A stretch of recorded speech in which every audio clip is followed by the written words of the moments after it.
আমন্ত্রণ জানাচ্ছি প্রিয় দর্শক, মানচিত্র নিয়মিত আয়োজন কথোপকথনে। নিঃসন্দেহে আমরা আলোচনা করব পুরো জাতির যে বহুল প্রতীক্ষিত বিষয়টি ছিল বিএনপির শীর্ষ নেতা তারেক রহমান এবং প্রধান উপদেষ্টা ডক্টর মোহাম্মদ ইউনূসের মধ্যে লন্ডনে যে বৈঠকটি হলো সে বিষয় নিয়ে, এবং যা কিছু হয়েছে আপনারা নিশ্চয়ই এর মধ্যে জেনেছেন। এর মধ্য দিয়ে আসলে জাতির আকাঙ্ক্ষা কতখানি পূর্ণ হলো, আসলে কি হতে যাচ্ছে, দুই পক্ষ আসলে কতটুকু সমঝোতায় পৌঁছেছে, সেই সব বিষয় নিয়ে আমরা কথা বলবো। এই বিষয়ে আলোচনার জন্য আমাদের সঙ্গে যুক্ত রয়েছেন জানিপপের প্রতিষ্ঠাতা chairman professor doctor Nazmul Hasan Kalimullah. Professor Nazmul Hasan Kalimullah, আপনাকে স্বাগত জানাচ্ছি। নিশ্চয়ই আর সবার মতন আপনিও ব্রিফিংটি লক্ষ্য করেছেন। দুই পক্ষের যে যৌথ বিবৃতি দেওয়া হলো সাংবাদিকদের সামনে লন্ডনে, আপনার মূল্যায়ন জানতে চাচ্ছি আসলে ভিতরে কোনো রহস্য লুকিয়ে আছে কিনা। তার কারণটা আমি বলবো না, আপনি বলুন যে কি মানে আপনার মতে কি হয়েছে। ধন্যবাদ। দেখুন, সমগ্র জাতি শুধু নয়, যারা প্রবাসী Bangladeshi all over the world, তাদের সবার নজর ছিল এই 9টা থেকে 11টা, এই 2 ঘন্টা পরে লন্ডন টাইম অবশ্যই কি ফলাফল ঘোষিত হয়।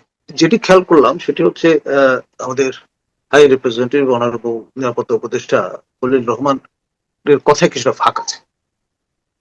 সেটি হচ্ছে নির্বাচন এবং বিচার, সেটির অগ্রগতি কতটুকু হচ্ছে সেটা নির্ণয় করবে প্রেসাইজলি ডেটটা ফাইনালি কি দাঁড়াবে।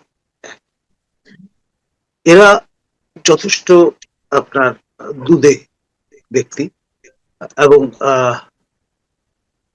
যদি একটু ফাঁক ফোকর না থাকে পরে তো আপনার নানান ভাবে ব্যাখ্যা করার সুযোগ নেই, কারণ you are committing to the nation, সেটা একটা বিষয় আছে।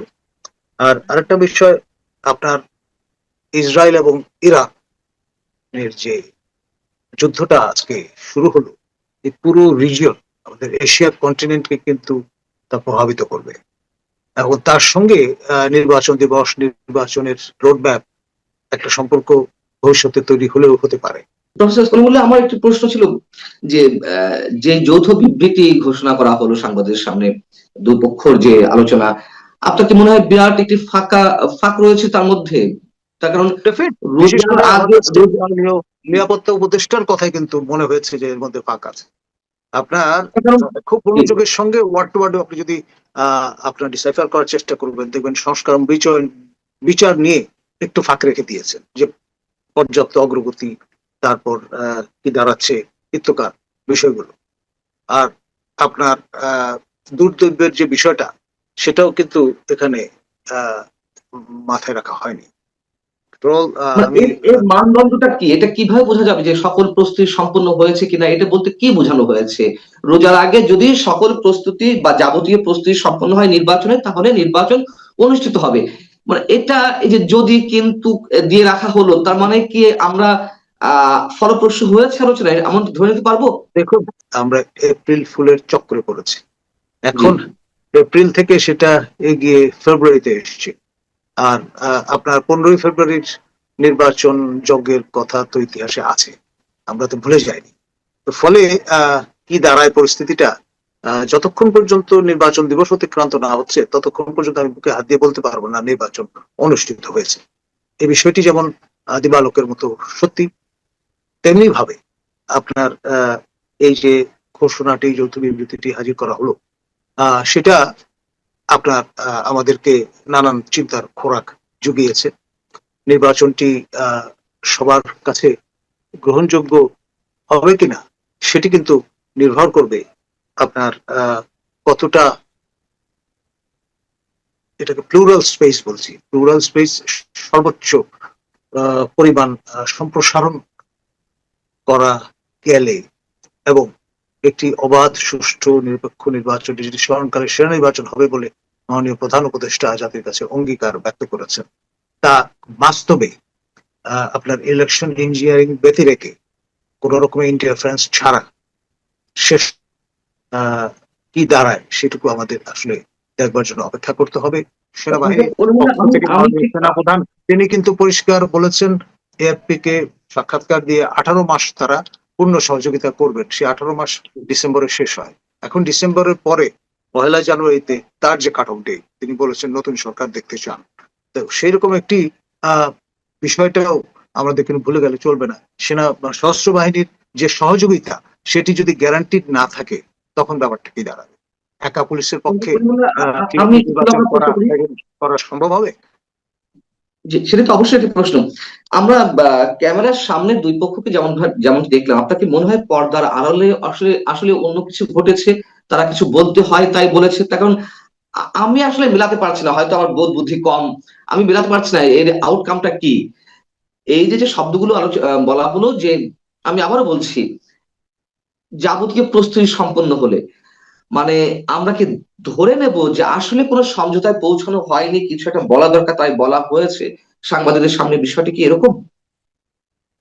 দেখুন, আমাদের বাংলাদেশের সবচেয়ে বড় সক্রিয় বা ক্রিয়াশীল রাজনৈতিক দল বিএনপি, তাদেরই সমর্থক যারা ব্রিটেনে বসবাস করেন, প্রায় 1300 লোক কিন্তু আপনার আগে থেকে এই হোটেলের চারপাশে অবস্থান নিয়েছিলেন। দেখুন, এই যে ভদ্রসম্মত যে ঘোষণাটি আমরা পেলাম, যদি সেটি সম্ভবপর না হতো তাহলে পরিস্থিতি কেমন দাঁড়াতো? তো সেই জন্য আমি মনে করি যে আলোচনার কোনো বিকল্প নেই, এবং এটি গণতন্ত্র সম্মত একটি পথ বা পন্থা। মহাত্মা গান্ধী বরাবর আলোচনার পক্ষে মত দিয়েছেন, এবং তার ফলে আপনার পরিস্থিতি পরিবেশ অনেকাংশে আপনার সন্দেহমুক্ত একটা জায়গায় উপনীত হয়। সেই বিষয়টা এখনো রেলেভেন্ট এত বছর পরেও। এখন লন্ডনে আপনার যে আলোচনাটি আমরা দেখলাম, সেটি নিয়ে অনেক জল্পনা কল্পনা হবে। আসলে মুখের কথা তো ছিঁড়ে ভিজবে না, অন দ্য গ্রাউন্ড বিষয়টা কেমন দাঁড়ায় এবং কার নিয়ন্ত্রণ কতটুকু কার্যকর থাকে। আর যেই পক্ষকে বাদ দিয়ে নির্বাচন আয়োজনের চুক্তি হিসাবে আপনার বিচার এবং অন্যান্য প্রসঙ্গগুলো সংস্কার ফোরফ্রন্টে উঠে এসছে, এই বিষয়গুলো শেষ অব্দি কতটুকু পরিপূরণ করা যাবে, এবং এই পরিপূরণ করতে গিয়ে দেশ আপনার ঝঞ্ঝা বিক্ষুব্ধ হয়ে ওঠে কিনা। কারণ ধরুন, এখন আওয়ামী লীগ, জাতীয় পার্টি কিংবা আপনার 14 দলের লোকজন তারা শীতনিদ্রায় আছেন। এখন একটা সময় যদি ঘুম ভেঙে যায়, তখন ব্যাপারটা কি দাঁড়াবে? প্রায় দেশের অর্ধাংশ জনগণ এখন দোষে দুষ্ট ছিল 14, 18 এবং 24-এর নির্বাচন আমরা বলেছি ফ্রড ইলেকশন, ত্রুটিপূর্ণ। সে একই অভিযোগ ভবিষ্যতে যদি বুধবার ক্ষেত্র প্রস্তুত হয়ে থাকে, তখন এটা রিকনসাইল করবেন কি করে? জাতি তো মুক্তি চায়। আপনার নির্বাচনের এই যে পরস্পর বিরোধী পাল্টাপাল্টি অভিযোগের যে সংস্কৃতি গড়ে উঠেছে, তার চির অবসান আমরা দেখতে চাই। সেই জন্যই কিন্তু বড় মাপের খেলোয়াড়, নোবেল লরেট একমাত্র কুমির ছানা হতে পারেন আমার দেশের সান অফ দ্য সয়েল। তাকে পর্যন্ত দাওয়াত করে রীতিমতো 3 দিন দেশ অরাজক পরিস্থিতি ছিল, সেই বিষয়টা আমরা হজম করে তাকে মসনদে বসালাম এবং এই হুকুমতে ইউনূস শাহী কায়েম করা হলো। তারপরেও যদি এই প্রশ্ন আমাদের, তখন আমরা সান্ত্বনা কোথায় খুঁজে পাবো? না, সেই জায়গা থেকে আমার প্রশ্ন আরো একটি বেশ চোখে লাগার মতো বিষয়, যেই 3 উপদেষ্টার পদত্যাগ বিএনপি দাবি করছিল, পদত্যাগ দাবি করা 3 উপদেষ্টার মধ্যে ডক্টর খলিলুর রহমান ছিলেন। সেই খলিলুর রহমানই ওখানে বেশ লাইমলাইট থাকলেন। তিনি প্রতিনিধিত্ব করলেন সংবাদ সম্মেলনে, যৌথ ঘোষণা, যৌথ বিবৃতি ঘোষণা দিলেন।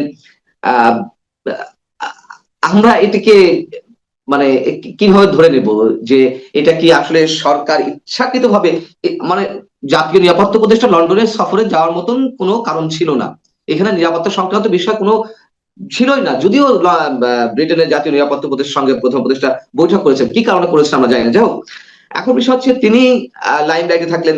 এটি কি এক ধরনের বৃদ্ধাঙ্গুলি দেখানো হলো বিএনপি কে? মানে অন্য কোনো সাইন এর মধ্যে আমরা খুঁজে পাবো কিনা? দেখুন, বিষয়টা হলো যে খলিল রহমান অপরিহার্য, অচ্ছেদ্য একজন ব্যক্তি, যাকে ছাড়া ইউনূস রেজিম অচল, এবং তাকে গিলতেই হবে, তাকে অ্যাকোমোডেট করতেই হবে। এইরকম একটি বার্তা কিন্তু এর মধ্য দিয়ে প্রদান করা হলো। এবং তাকে নিয়ে যত রকমের রহস্য আছে, আপনার সেই কানেক্টিকাট থেকে এসে আপনার এই মহিমান্বিত আসনে আসীন হওয়া, এই সবগুলো বিষয় নিয়ে কিন্তু ভবিষ্যতে যথেষ্ট পরিমাণে আপনার গবেষণা হবে, সেটার গ্যারান্টি আমি আপনাকে দিতে পারি। এবং বিষয়টা কিন্তু এখানে থেমে থাকবে না। আপনার খেয়াল করেন, এই খলিল রহমানকে দিয়ে কিন্তু রিসিভ করানো হয়েছে তারেক রহমান। আহ, আমার শেষ প্রশ্ন, জুলাই সনদ নিয়ে প্রশ্ন করা হয়েছিল এবং তার উত্তরও এখানে এসেছে। এবং আমরা জানি যে জুলাই সনদ দিয়ে তারেক রহমানকে রাজি করানোই প্রধান উপদেষ্টার অন্যতম উদ্দেশ্য ছিল, এই লন্ডন সফরের উদ্দেশ্যের অন্যতম একটি। আহ এবং আমির হোসেন মাহমুদ চৌধুরী যেটি বলেছেন যে হ্যাঁ, আমরা চাই যে ন্যাশনাল কনসেন্সাসের মাধ্যমে জুলাই সনদটি হোক। তার মানে এখানেও স্পষ্টত আমরা বুঝতে পারছি তারা একমত পোষণ করেনি, যে মতটা এড়িয়ে গেছেন। আর এই জুলাই সনদ দিয়ে আসলে সামনে কি হতে যাচ্ছে, আপনার ফোরকাস্টিং? দেখুন, এটি পরিষ্কার যে আপনার প্রফেসর ইউনুস এবং তার লেসপেন্সার যারা, তারা তাদের মতো করে আপনার একটা সনদ চাপিয়ে দেবেন যাদের ঘাড়ে সেটি সম্ভবপর হয়ে উঠবে না। আপনার বিএনপি বাংলাদেশ সবচেয়ে বড় ক্রিয়াশীল রাজনৈতিক দল, তারা যতটুকু চাইবেন ততটুকুই আপনার হাজির করা সম্ভবপর হবে। যা চাইবেন না তার জোর করে জবরদস্তি করে জাতির ঘরে চাপিয়ে দেওয়ার কোনো সুযোগ আর অবশিষ্ট থাকলো না। সুতরাং আপনার যা কিছু আমরা জাতীয় গণ্ডিতে ঠিক করলাম লন্ডনে বসে, লন্ডন কিন্তু খুব ঐতিহাসিক একটি জায়গা। আপনার নিশ্চয়ই মনে আছে, ভারত স্বাধীন হওয়ার মানে উপমহাদেশ স্বাধীন হওয়ার আগে লন্ডনে গোল টেবিল বৈঠক হয়েছিল। সেখানে মহাত্মা গান্ধী তার প্রিয় ছাগলকে নিয়ে গিয়েছিলেন। আপনার এতটা আপনার ইন্টেন্স এবং আবেগঘন ছিল সেই ঐতিহাসিক মুহূর্তগুলো।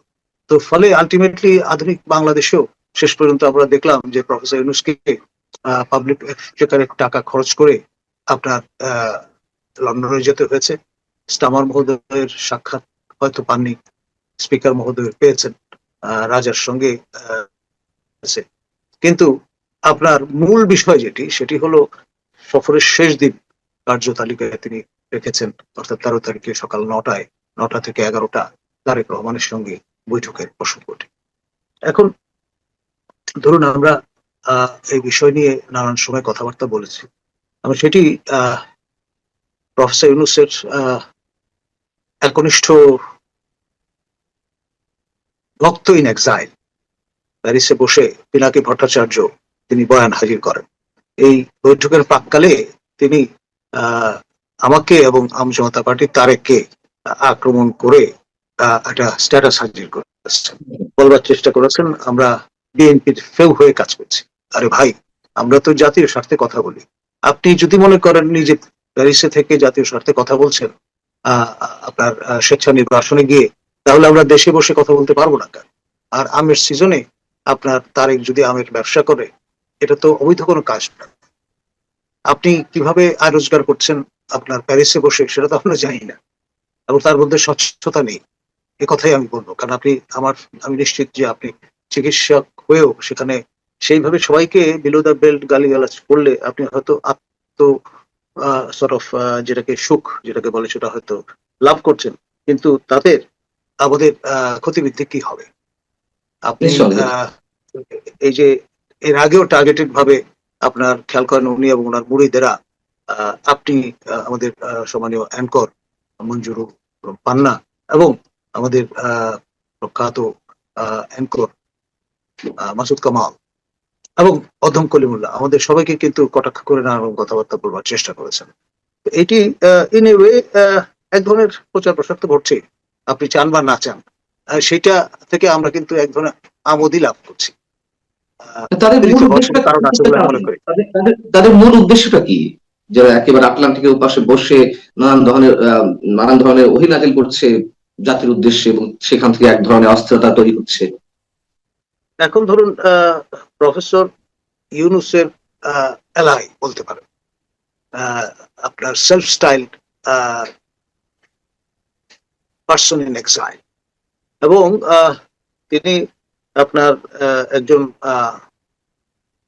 শ্রেণীর ব্রাহ্মণ ভট্টাচার্য, এই উপাধি নিয়ে আবার মুসলিম কন্যার পানি গ্রহণ করে আপনার এই যে বয়ানগুলো দিচ্ছেন, এবং সেগুলো অসংখ্য আচার নিষ্ঠ মুসলমান যারা, তারা মনোযোগের সঙ্গে অনুধাবন করছেন। এই যে মহাবিষ্টতা তৈরি করতে সক্ষম হচ্ছেন, আমি বলবো যে এক ধরনের কারিশমা আছে, এতে কোনো সন্দেহ নেই। কিন্তু জাতি গঠনে এই ধরনের নেতিবাচক মনোভাব, কুশ্রিতা জনিত অপজনন ধর্মী যে ভাষা আপনি উপহার দিচ্ছেন আমাদের তরুণ প্রজন্মের নাগরিকদের, তা কতটা পরিশীলিত করবে উন্নত সংস্কৃতির ধারক বাহক হিসেবে তারা কতটুকু ভূমিকা পালন করতে পারবেন, সেগুলো নিয়েও কিন্তু অনেকের আপনার সন্দেহ আছে। অনেক ধন্যবাদ প্রফেসর নাজমুল হাসান কলিমুল্লাহ আমাদেরকে সময় দেওয়ার জন্য। দর্শক, শেষ করছি। নিঃসন্দেহে এইটুকু আমাদের মনের মাঝে প্রশ্ন উকি দিচ্ছে যে আলোচনাটি, অর্থাৎ প্রধান উপদেষ্টা এবং তারেক রহমানের মধ্যে যে আলোচনা, সেটি আসলে কোনো সুষ্ঠু সমাধানে পৌঁছেছে কিনা তার ইঙ্গিত নানান ভাবে আমরা আহ তাদের যে যৌথ বিবৃতি সেখান থেকে যেমন পাই, ডক্টর নাজমুল হাসান কলিমুল্লাহ যে কথাগুলো বলার চেষ্টা করলেন তার থেকেও আমরা খানিকটা বুঝতে পারছি। ভালো থাকুন সবাই, আল্লাহ হাফিজ।